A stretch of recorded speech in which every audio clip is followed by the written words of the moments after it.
Welcome back to the channel. Today we'll be looking at 4 things you need to check regularly to make sure your business stays on the right path. 4 things. What's the first one? 4 things I said, and the first one is your philosophy. Philosophy. What's your business philosophy? A lot of people don't know what their business philosophy is. A lot of people just in business, it means, or for most people really, it's just about money. We're going to make money. But what is your business philosophy? It's not your vision. It's not your mission. It's your business philosophy. Your business philosophy speaks to your character, your attitude towards the challenges and the opportunities that you will face as you go along the way in the business. As the business grows, there are going to be some up times and there are going to be some down times. You're going to have opportunities open up every now and then, but your business philosophy helps you to decide where do you invest in, where do you put your energy, where do you put your resources in. You need to write this down. Now, today's lectures, we're not going to be able to go into the details, but I want you to know that you need to have a business philosophy. I'll give you an example. At Acquire Center, our business philosophy is very simple. At all times, we must keep open the possibility that much more is possible. So that means, for us, every time we hit a milestone or we achieve a target, we always ask ourselves, what more is possible? We never settle for what we've achieved. We never settle for the success that may be apparent. No, because we believe that at all times, much more is possible. And that philosophy drives us to want to do more, to want to be better, to want to aim higher. And that's our philosophy. So you need to look at your business, you need to look at your company, your organization, whatever it may be. It can be an NGO, it could be a financial institution, it could be anything. It could be a one-man business, just a sole proprietorship. But still, you have to have a philosophy that's going to guide you.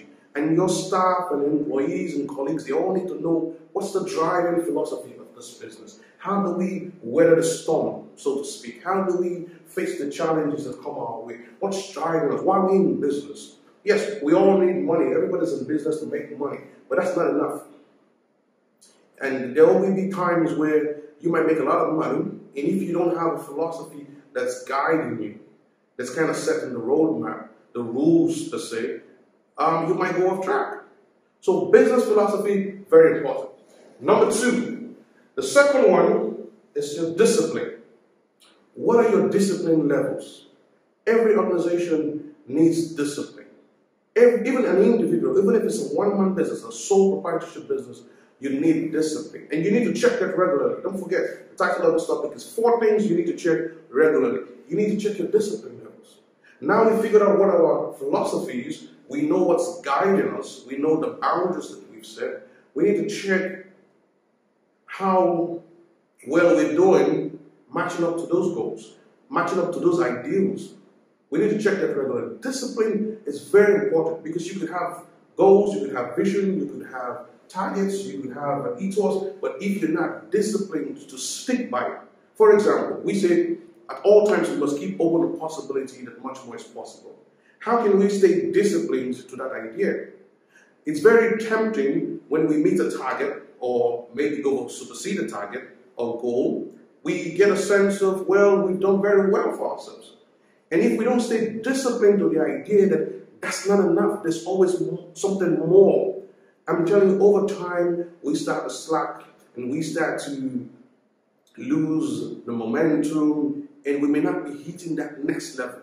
So we have to check and see. Now, yes, we've achieved the target, we've got the job done, we've done all the things that we set out to do, but perhaps there's more to be done.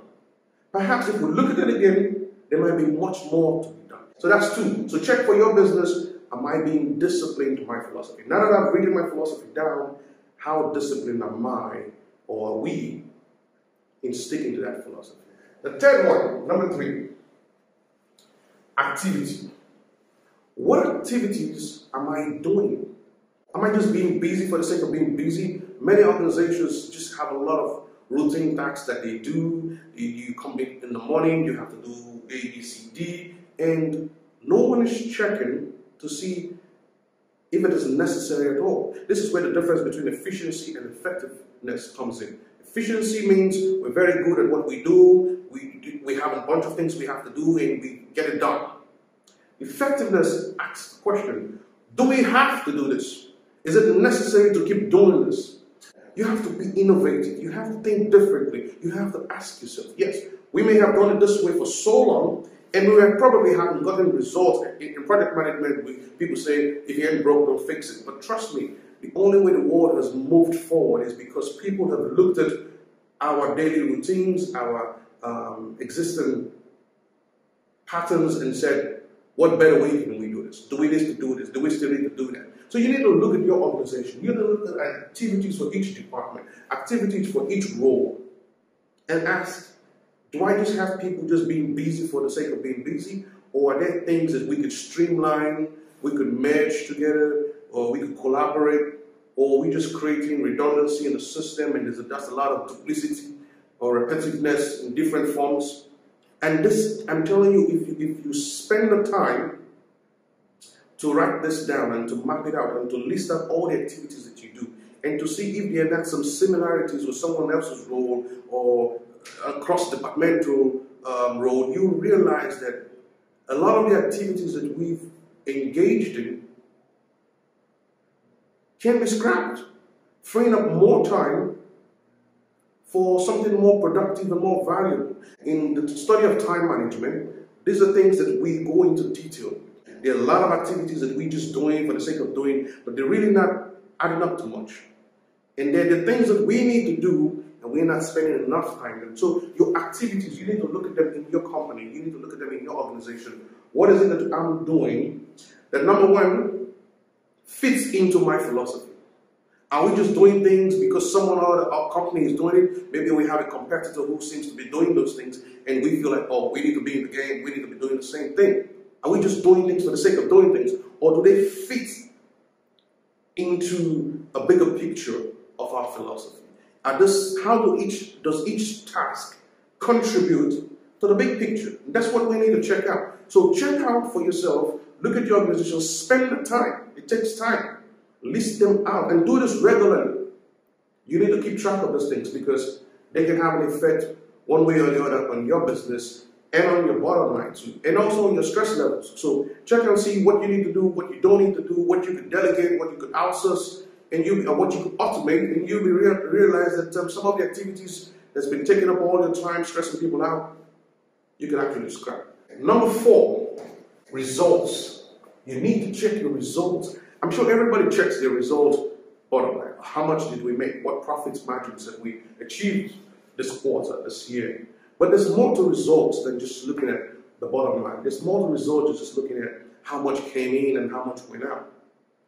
I actually think the results are a reflection of how well we did on our philosophy, on our discipline, and on the activities. Our results should tell us what's wrong with our activities. Our results should show us how disciplined we've been to our goals, to our visions, to our philosophy. And our results should also tell us if we got the right philosophy.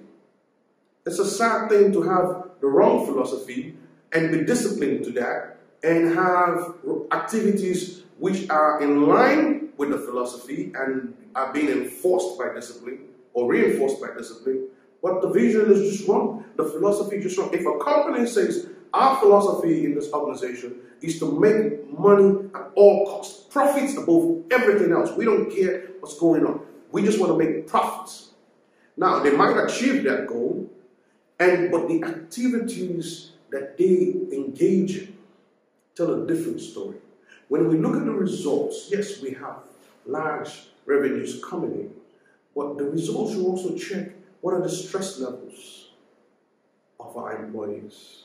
What are the mental issues we are creating? What are the social issues and social impacts of the decisions we are making? Results reflect on the philosophy that we espouse. Results reflect on the levels of discipline. If results start to dwindle in a way that we don't like, we can look at those results and say, maybe we've got the right philosophy. Maybe we even have the right activities.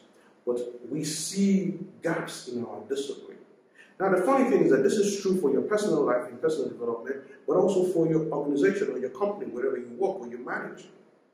So managers and business owners need to spend time looking at their results from a reflective point of view, ensuring that the results tell them about their philosophy, about their activities, and their discipline. And I'm sure if you spend the time, you might paint a different picture than the one that you have right now. I hope these few things have given you an insight to how you can manage your business. There's so much more to talk about. We can go into details of every single one, but maybe that will be in another video. For now, thank you for watching. Thank you for joining us. Thank you for being part of the story. If you're a newcomer, please subscribe. If you like this video, hit the like button. We'd like to hear from you. Leave your comments down. Whatever you think, maybe we said something that was off or you want to add something to the story, we'll be happy to hear from you.